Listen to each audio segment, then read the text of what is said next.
Gold trusted gold buyers మీరు తాకట్టు పెట్టిన బంగారాన్ని విడిపించి ఈ రోజు ఉన్న మార్కెట్ ధరకు కొనబడను. స్వామీజీ, హిమాలయాలు అనగానే మనకు అక్కడ ఇలా కొన్ని ఏళ్ల పాటు ధ్యానం చేసే వాళ్ళు ఉంటారని చెప్పి వింటుంటాం.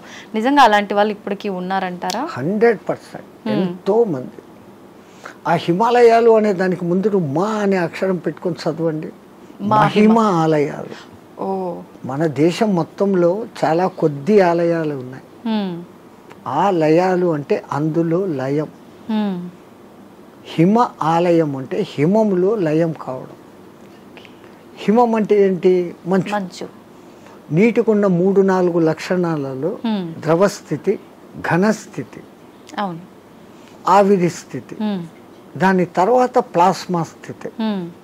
ఇది ఏది కానిది మంచు స్థితి. అది అట్లా నీళ్లు కాదు, ఇట్లా ఘనాకార ఐస్ కాదు. మంచును బాగా ప్రెస్ చేస్తే అప్పుడు మీకు ఐస్ అవుతుంది. ఇది మధ్యస్థ స్థితి. మంచు అంటాం, హిమము అంటాం. నిజంగా దానికి మహిమం మహిమ కలిగిన పదార్థం. అది అక్కడంతా వ్యాపించి ఉంటుంది. ఆ మంచి చల్లని వాతావరణము, కొన్ని రకాల ఔషధి మొక్కల నుంచి వచ్చే గాలి, మన పూర్వీకులు తపస్సు చేసిన వాళ్ళ యొక్క వైబ్రేషన్స్. దేవతలు కూడా అక్కడ తపస్సు చేశారు, గొప్ప గొప్ప ఋషులు తపస్సు చేశారు, ఇప్పుడు చేస్తున్న వాళ్ళు ఉన్నారు. వాళ్ళ యొక్క వైబ్రేషన్స్ ఆ ఏరియాలో ఉంటాయి కాబట్టి మనం తొందరగా దానికి అకష్టమవుతాం. అందుకని అవి ఎప్పటికీ హిమ ఆలయాలు అందులో లయం అయ్యేదానికి చూపిస్తూ ఉండే మార్గాలు. స్వామీజీ, వాళ్ళు అలా కొన్ని ఏళ్ల పాటు ధ్యానంలో ఉన్నప్పుడు ఆకలి, దప్పికలు, నిద్ర ఏమీ ఉండవు, అలా ధ్యానంలోనే ఉండిపోతారంటారు కదా. అలా ఉండడానికి అంటే వీళ్ళు ఎన్ని ఏళ్ల పాటు వాళ్ళు సాధనమ్మా. ఏది ఇప్పుడు నేను చెప్పాను, ఏది సాధించాలన్నా సాధన. మీ తెలుగులో సింపుల్ పద్యం, సాధనతో పనులు సమకూరు ధరలోన విశ్వదాభిరామ వినరు. సాధన దేనికి కూడా, ఏది చేస్తే కూడా సాధన. స్వామీజీ, మన సనాతన ధర్మంలో ఓంకారానికి చాలా ప్రత్యేకత ఉంది. అది ఓంకారం కాదు, ఔంకారం. మీరు మనం పలకడమే దాన్ని తప్పు పలుకుతున్నాం. మనం మాట్లాడుతున్న ప్రతి మాటల్లో ఎక్కడో ఒక చోట అకారము, ఉకారము, మకారము ఉంటాయి. అకార, ఉకార, మకార, అర్ధమాత్ర ఇది ఓంకార. అర్ధమాత్ర మకారం అన్నాడు. ప్లస్ ఆ. అర్ధమాత్ర అంటే ఔం అని ఉచ్చరించినప్పుడు అకారము, ఉకారము రెండూ పలకబడి ఓంకారం దీర్ఘమవుతుంది. అకారం అన్నప్పుడు మీ స్థూల శరీరం, ఉకారం అన్నప్పుడు సూక్ష్మ శరీరం, ఓంకారం అన్నప్పుడు కారణ శరీరం. ఇంకో విధంగా చెప్పాలంటే అకారం అన్నప్పుడు జాగృత్ అవస్థ, ఉకారం అన్నప్పుడు నిద్రావస్థ, ఓంకారం అన్నప్పుడు సుషుప్తి అవస్థ. సుషుప్తిలో మనం ఆత్మస్థితిలో ఉన్నాం. మేలుకొని ఆత్మస్థితిలో ఉండేదానికి పరమాత్ముడు మనకి ఇచ్చిన అత్యంత గొప్పది, విశ్వమంతా వ్యాపించి ఉన్న శబ్దం ఏదైతే ఉందో అది ఓంకారం. ఓంకారం కాదు, ఓంకారం.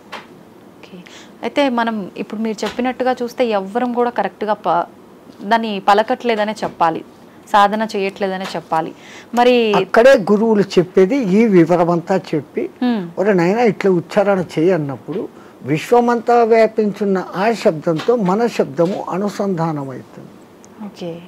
సైంటిస్ట్ ఇప్పుడు రికార్డు చేశారు, సూర్యుడి నుంచి చూస్తున్న శబ్దము ఔం ఔం అని ఉంది, గెలాక్సీ సౌండ్ ఔం అని ఉంది, భూమి తిరిగే వేగపు సౌండ్, గ్రహాలు తిరిగే వేగపు సౌండ్ వేరే వేరే విధంగా వినపడుతున్నాయి, కానీ అంతంగా ఔం ఔం అన్న శబ్దమే ఉంది.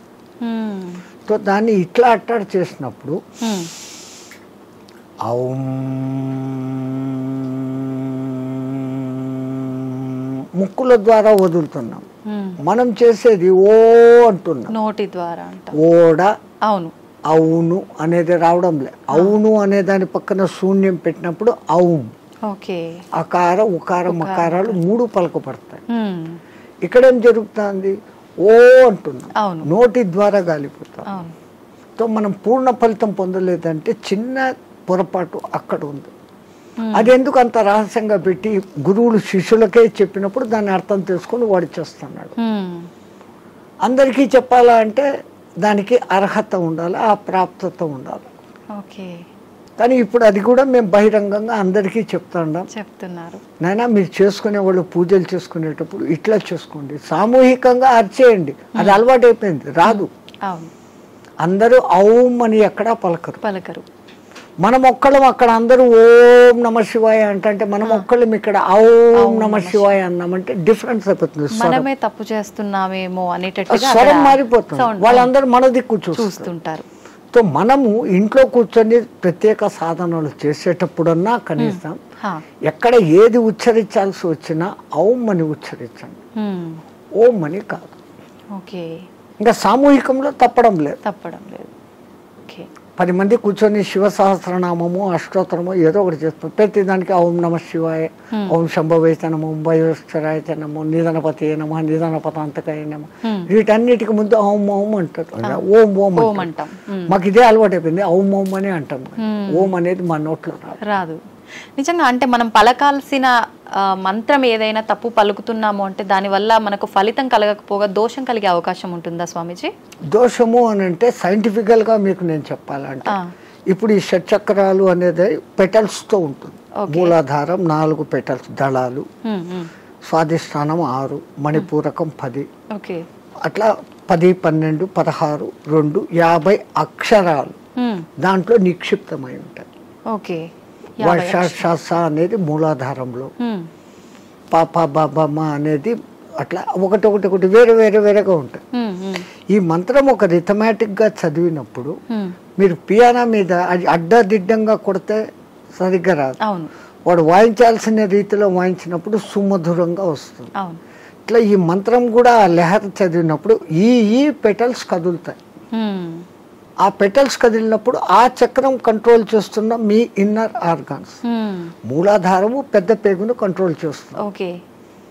స్వాధిష్టానము చిన్న పేగులను, యూరినరీ బ్లాడర్ను, రీప్రొడక్టివిటీ ఆర్గాన్ను చేస్తుంది.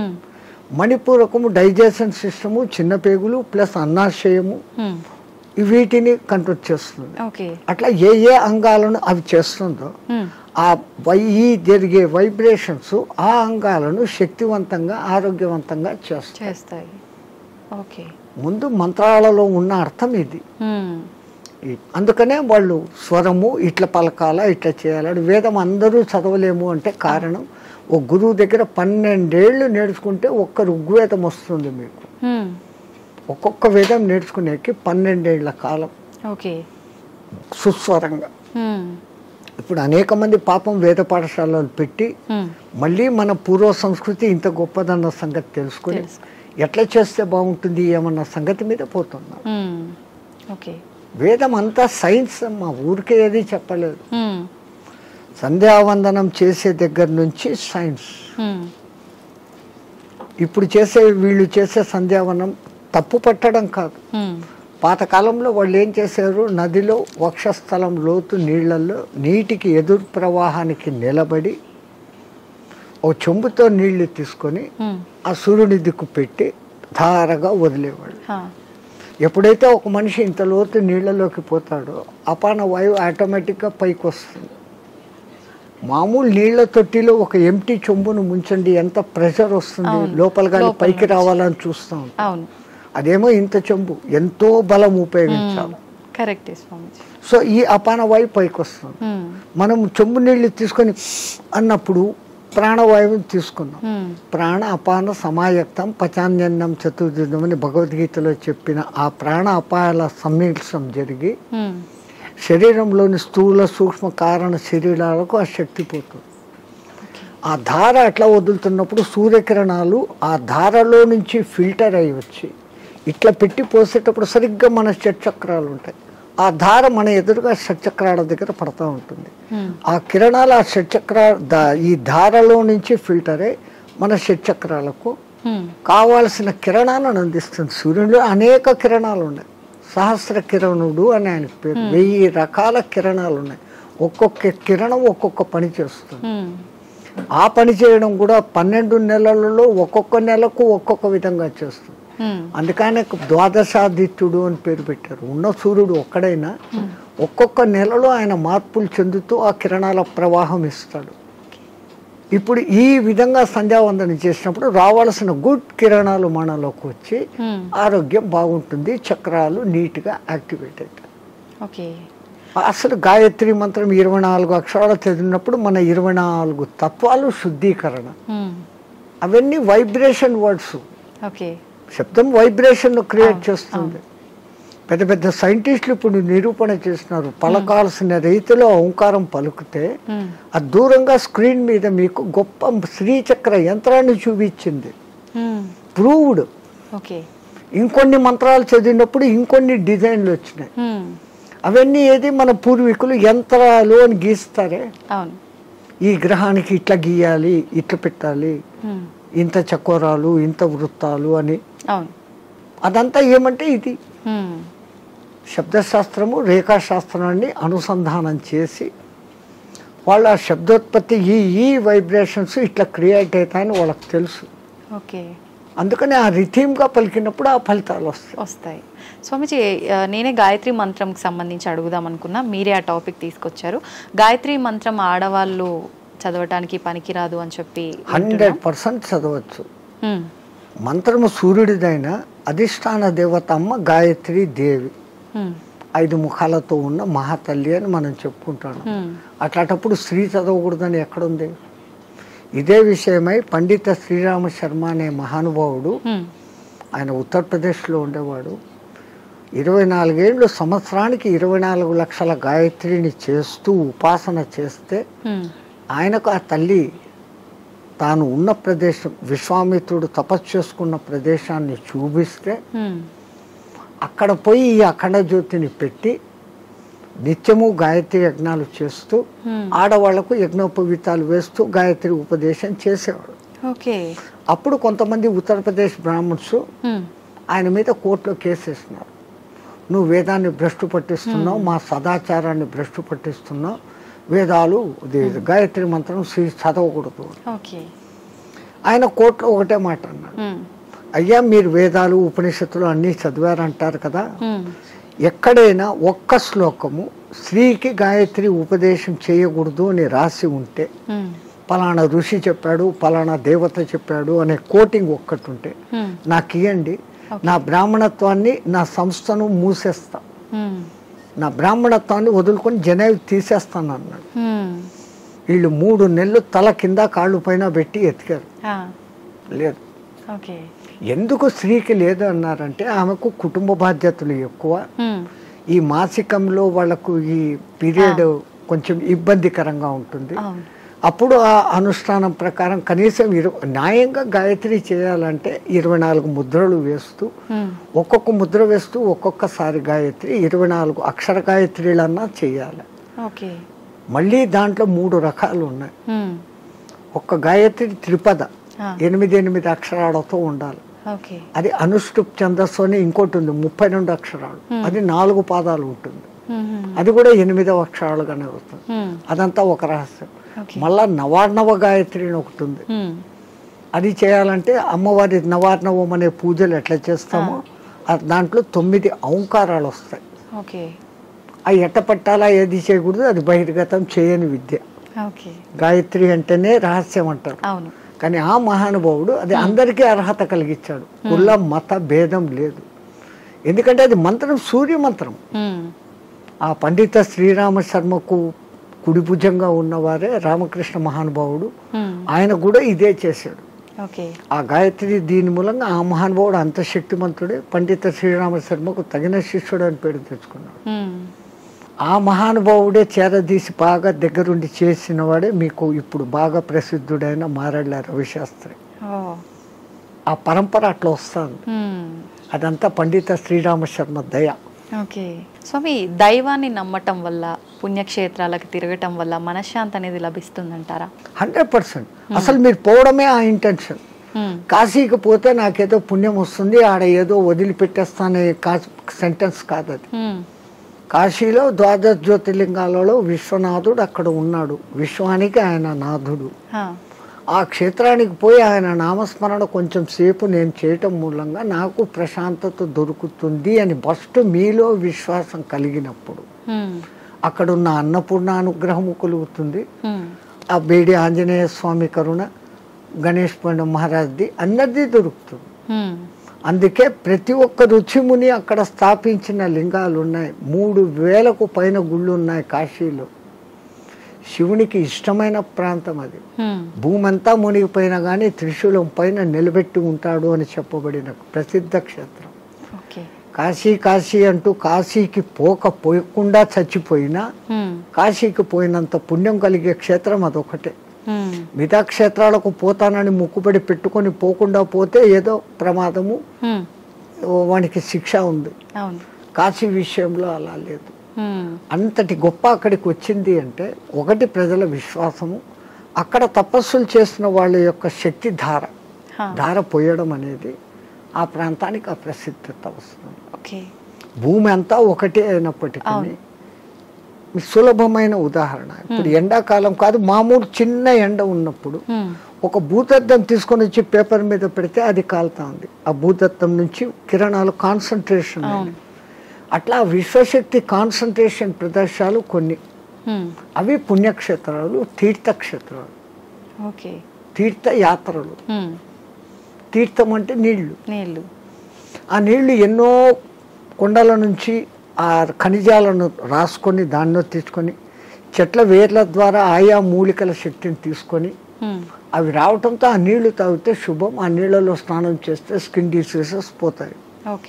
సో అది నీళ్ళ శక్తి, తీర్థయాత్రలు, పుణ్యక్షేత్రాలు అని పెట్టారు. స్వామి, ఇందాక మీరు స్టార్టింగ్లో అన్నారు కదా, చాలామంది అంటుంటారు కాశీకి వెళ్ళినప్పుడు మనం ఏదో ఒకటి నచ్చింది వదిలిపెట్టి రావాలి అని చెప్పి చాలామంది నమ్ముతుంటారు. అసలు నిజంగా ఎవరికి నచ్చిన దాన్ని వాళ్ళు వదిలేసి రావాలా? అసలు వదిలేయాల్సిన ఏంటి? అవును, నేను ఇట్లే చెప్తే ఒక ఆయన నాతో అన్నాడు, అవును స్వామి మీరు చెప్పినట్లే ఖచ్చితంగా వదిలిపెడతాను. మా నానమ్మ మా ఇంట్లో ఉంది, ఆమెను తీసుకెళ్తా కాశీకి, ఆమెను వదిలేస్తాను అన్నాడు. అది కాదు, మనకు అత్యంత ఇష్టము ప్రేమ కలిగిన పదార్థము తినేది కావచ్చు, మనం 24 గంటలు దాన్ని చూసి ఆనందించే వస్తువు, కానీ దాన్ని అక్కడ వదిలేసి ఇంకా దాన్ని తలుచుకోకుండా ఉండగలమంటే మన మనస్సు మీద మనం నియంత్రణ సాధించడం. మైసూర్ పాకు మీరు అక్కడ వదిలి వచ్చారమ్మా, మీకు బాగా ఇష్టం. ఇక్కడికి వచ్చిన 10వ రోజు 12వ రోజు ఎవడో పార్టీ పెట్టాడు, ఆడ మైసూర్ పాకు చూడంగానే ఈ కళ్ళు మీకు ఆర్డర్ ఇస్తుంది, ముక్కు ఆ మైసూర్ పాకను పట్టేస్తుంది, నాలుక నీళ్లు ఉరుతాయి. నేను కాశీలో వదిన నోర్మోయ్ నేను తినాను అంటే మీ మీద మీకు మెల్లగా కమాండ్ వచ్చింది, కనీసం ఆ భయంతోనన్నా. అట్లా కాశీలో వదలడం మూలంగా మీలో ఆత్మస్థైర్యత అనేది పెరుగుతుంది. అది బ్యాక్ రీజన్. కానీ ఏదో ఒక రీజన్, చాలా మంది రకరకాలుగా అనుకున్నా కూడా దాన్ని అయితే నమ్ముతూ వస్తున్నారు ఇప్పటికీ. వెనకల కారణం ఇది అని మీకు తెలుసుకోవడం. అవును, అక్కడ మీకు ఆత్మస్థిరత, ధైర్యము అనేది పెరుగుతుంది. Self confidence, I can able to do this without that. అది లేకుండా నేను ఉండలేను అన్న వాళ్ళు, అది లేకుండా ఎదురుగా కనపడుతూ కూడా అది లేకుండా ఉండగలిగిన స్థితి అంటే మీలో ఎంతటి స్టెబిలిటీ వచ్చినట్టు. అది ఆత్మస్థైర్యం. మన పూర్వీకులు ఏది చేసినా అంత ఆలోచనతో. నీలో ఆత్మశక్తి పెరగాలంటే నీకు అత్యంతగా ఇష్టమైంది అక్కడ వదలాలి. ఎందుకంటే ఆ కాలంలో కాశీ యాత్ర జీవితంలో ఒక్కసారి. అవును, ఆ 1000 కిలోమీటర్లు నడిచిపోయి మళ్ళీ వెనక్కి వస్తాడు. కాటికి పోయినవాడు కాశీ, అదేమో సామెత ఉంది మీ దాంట్లో, కాశీకి పోయినవాడు కాటికి పోయినవాడు ఒకటి అని. అవును అవును, మళ్ళీ తిరిగి రారు అని చెప్పి. అంటే ఆ కాలం అట్లుంది, అడవులలో పోవాలి, దారిలో జంతువులు, వాతావరణం మారిపోవచ్చు. అవును, ఇన్నిటినీ తట్టుకొని అక్కడికి పోయి మళ్ళీ రాగలిగినాడంటే వాడు దేవునిగా పూజించేవాడు. రెండవది, వాడు వచ్చేటప్పటికి అక్కడ కాశీలో నేను పలానా వదిలేసి వచ్చాను మోనుకున్నాను అన్నప్పుడు వాళ్ళు ఇక్కడ ఆత్మశక్తి పెరిగి వాడు ఇక్కడ ఎవరికి ఏ మంచి మాట చెప్పినా అది జరిగిపోతుంది, వాక్ శుద్ధి వస్తుంది. So when you develop your confidence you can able to do anything. So to develop your confidence అక్కడ పోయినాక ఒకటి వదిలిన వాళ్ళు బెనిఫిట్ పొందుతారు. స్వామి, చాలా మంది అంటుంటారు, అంటే ఇప్పుడు ఇందాక మీరు చెప్పినట్టుగా వెళ్ళిన వాళ్ళు తిరిగి రారేమో అన్న ఒక ఉద్దేశంతోటో మరేంటో తెలియదు, కానీ చాలా మంది నమ్మకం ఏంటంటే పిల్లలు ఉండి వాళ్ళ పెళ్ళిళ్ళు అన్నీ అయిపోయిన వాళ్ళు మాత్రమే కాశీకి వెళ్ళాలి, దర్శించుకోవాలి, అవన్నీ అవ్వని వాళ్ళు కాశీలోకి పోయి సస్తే మోక్షం అనుకుంటే కాదు. నాకు తెలిసి ఒక మంచి కోటీశ్వర దంపతులు. మూడవ తరాన్ని కూడా చూసేశారు. ఓకే. ఆ మూడవ తరం కూడా 18 yearsకి వచ్చింది మనబళ్ళు. ఇంకా ఇంత అనుభవించిన కాశీలో పోయి చచ్చిపోతాం, వయసు కూడా అయిపోయింది, 80 ఏళ్ళు వచ్చినాయి. ఇద్దరు లవ్ మ్యారేజ్, ఇద్దరికి 80 ఏళ్ళు భార్యాభర్తకి. బట్ డబ్బు ఉంది, అక్కడ మంచి బిల్డింగ్ కొనుక్కున్నారు, 4 సర్వెంట్లను ఎత్తుకుపోయినారు, వంట వండేకి పనులు చేసుకునేకి. రోజు పోయి స్వామి దర్శన్ వస్తూ ఉన్నారు. ఎప్పుడో ఒకసారి బంధువులు ఫోన్, బిడ్డలు వాళ్ళది, అంత ఆధ్యాత్మిక. మర్జాయంగే అంటున్నారు. 7 ఏళ్ళైంది, 8 ఏళ్ళైంది, 10 ఏళ్ళైంది. ఇక్కడికి 18 ఏళ్ళ బిడ్డలు 28 ఏళ్ళ వయసుకు వచ్చినారు మనమళ్ళు. వాళ్ళకి మ్యారేజ్ ముగ్గురికి ఒకేసారి కుదిరింది, వేరే వేరే కమ్యూనిటీ హాల్. తాత పెళ్ళి మాది అంటే, అరే ఇక్కడ కాశీలో ఉండి 15 ఏళ్ళు అయిపోయింది, 95కి వచ్చినాం, అక్కడ గంగ నీళ్లు తాగి రోజు శివప్రసాదాలు తిని ఇంకా పుష్టి తయారైనారు. They can able to see, they can able to hear everything. బాగుంది. అరే ఇంకా ఉంటాం కదా, ఒకసారి పెళ్లి చూసుకొని వస్తామని ఫ్లైట్లో వచ్చినారు. పెళ్లి చూసుకున్నారు, రాత్రి పడుకున్నారు. పడుకున్న వాళ్ళు పడుకున్నట్లే జై శ్రీరామ్ అయిపోయినారు ఇద్దరు. వాళ్ళకు కాశీలో మరణం లేదు, ప్రాప్తం లేదు. అందరికీ మరణము సాధ్యమా? అలా అని మరి కాశీలో ప్రాప్తం లేదని అక్కడే ఉంటే ఎప్పటికీ మరణం ఉండదనేది కూడా. ఆ మాటకు వస్తే తల్లి, ఇప్పుడు గంగలో మునిగితే నాకు పుణ్యం వచ్చేస్తుంది అనుకుంటే, గంగలోనే ఉండే చేపలు, కప్పలు, ముసళ్ళు అవి అక్కడే పుట్టాయి, అక్కడే పెరిగాయి. ఒక్కసారి గంగా స్నానం చేస్తే, సరే మీరు కాశీలో పొద్దున్నుంచి సాయంత్రం వరకు 10 సార్లు గంగా స్నానం చేశాను అంటారు, కానీ మీరు చేసింది ఒకటే స్నానం. మీరు స్నానం చేయగానే ఆ నీళ్లు ఫ్లో పోయినాయి కదా. ఆ తల్లి నిరంతర ప్రవాహం, ఎప్పుడూ కొత్త నీళ్ళు అక్కడ. స్నానం చేస్తే నాకు పవిత్రత వచ్చేసింది గంగలో చేస్తే అని కాదు. గంగలో స్నానం చేసే ముందు నా ఇంతకు ముందు నా గత జన్మ బుద్ధులు, గత జన్మ కాదు, నా గత జీవితం బుద్ధులు, లక్షణాలు మార్చుకుంటాను. నేను ఇంక మీద అట్లా ఉండను. అక్కడ మిమ్మల్ని మీరు జస్టిఫై చేసుకొని, తల్లి నాకు ఆ బుద్ధి ప్రసాదించు అని మునిగి లేచి, ఆ మాట ప్రకారం మీరు ఇక్కడ ఉన్నారంటే మీకు మోక్షము, ముక్తి. అంతే తప్ప ఆడపోయి 100 మునకలు వేసి ఈడు వచ్చి అత్తమామల్ని తిట్టో, అమ్మా నాన్నను తిట్టో, భర్తని హింసించో, భార్యను హింసించో, సంవాట్ మగ ఆడ ఎవడైనా చేసేది. ఈ తప్పులన్నీ ఇక్కడ చేస్తూ, నేను పోయి గంగలో 6 సార్లు మునిగొచ్చాను, నేను సస్తే మోక్షానికి, నువ్వు అక్కడ మార్పు చెందేదానికి మునగాలి. అందుకే పాతకాలంలో అక్కడ మునిగేటప్పుడు పంతుళ్ళు మీ చేత 10 మంత్రాలు చెప్పిస్తారు. దశ హరాయే గంగాయే స్వాహ. మనం శారీరకంగా, మానసికంగా, వాక్కు రూపంలో 10 రకాల తప్పులు చేస్తాం. ఈ 10 తప్పులను క్షమించు, ఈ తప్పులు నేను మళ్ళీ చెయ్యను, అది ఉండాలి. కరెక్టే స్వామిజీ. ఆ దేవుడా నేను చేశాను, నన్ను క్షమించు, మళ్ళా పోయి అదే చేస్తాను, నో యూస్ కదా. Do not repeat. మళ్ళీ చెయ్యను కూడా ఉండగలిగితే అప్పుడు ఆ కాశీలో స్నానం చేసిన పుణ్యం. కాశీనే కాదు, ఏ నీళ్ళలో, నర్మదా, కావేరి, గోదావరి, కృష్ణ, కిట్నే. అవును స్వామి, కాశీలో మరణించిన వారికి చెవు ఇలా పైకి వచ్చినట్టుగా ఉంటుందని చెప్పి అంటుంటారు కదా, సైంటిఫికల్ గా కూడా ప్రూఫ్ అయింది. ఎందుకని అట్లా? అక్కడ ఉన్న ఆ వాతావరణము, ఎంత శవాలను అక్కడ కాలుస్తూ ఉన్నా, ఈ మధ్య కొంచెం అక్కడ మాంసాహార దుకాణాలు పెట్టినా, ఆ ప్రత్యేకమైన కాశీ ఏరియాలో ఒక వాయు వైబ్రేషన్స్ వేరే, ఆ నిరంతర భగవన్నామ ఉచ్చారణ వైబ్రేషన్స్ ఆ గాలిలో కలిసి, అక్కడ చనిపోయిన మనిషికి ఈ కుడి చెవు కింది భాగం దగ్గర ఒక నరువు ఉంటుంది. ఆ నరువు ఉబ్బుతుంది, బాడీ అంతా ఉబ్బుతుంది. ఫస్ట్ ఆ నరువు అక్కడ ఉబ్బుతుంది, ప్రత్యేకంగా అక్కడ. మిగతా ప్రాంతాలలో అది జరగదు. పాపం సైంటిస్టులు ఎంతో ప్రయత్నం చేస్తూ ఉన్నారు, ఎందుకు అట్లా జరుగుతుంది అది ఇంకా రుజువు కాలే. బట్ 99% గుర్తించారు. ఏ ఊరు చచ్చినా కొంచెం రెడ్డిష్ కలర్ వస్తుంది, కారణం అక్కడ ఆ నరము జర ఊబుతుంది. అయితే చాలా మంది దానికి రీజన్ ఇది అయ్యి ఉంటుంది, శివుడు అక్కడ చనిపోయిన వాళ్ళకి చెవులో ఏదో చెప్తాడు అది చూసి మన పూర్వీకులు అక్కడ వచ్చి రామతారకం చెవులో చెప్తాడు, ఆయన గట్టిగా చెవులు ఆగబట్టి అది అక్కడ ఎర్రగైంది అంటాడు.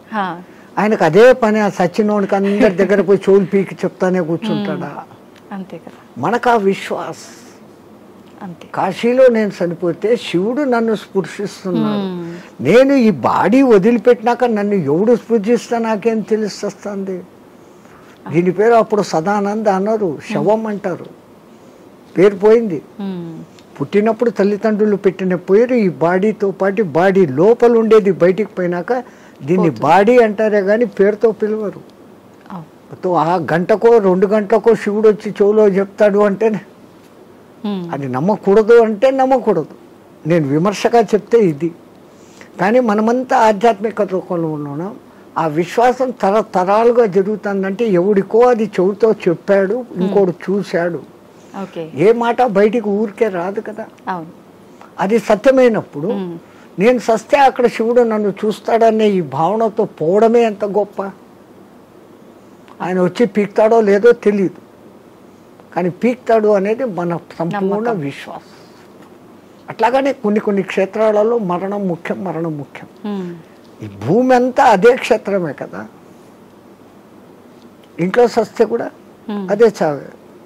కానీ వీడి ఇంట్లో ఎంతసేపు సచ్చే ముందర కూడా నేను నా వాళ్ళు అది పోయింది ఇది పోయింది నేను ఇంకా అది చేయలేదు అంటా సస్తాడే తప్ప నేను కాశీలో ఉన్నాను, భగవత్ సంకల్పం భగవద్ దర్శనం అవుతుందన్న భావనలో ఉండడు. అందుకే కనీసం సత్యం ముందరన్నా నామస్మరణ చేయండి. సంతోషం స్వామి, చాలా మంచి విషయాలు మీ ద్వారా తెలుసుకున్నాను. నాకు చాలా సంతోషంగా ఉంది మిమ్మల్ని కలిసినందుకు. మంగళమతి. ధన్యవాదాలు స్వామి. జై శ్రీరామచంద్రజీ.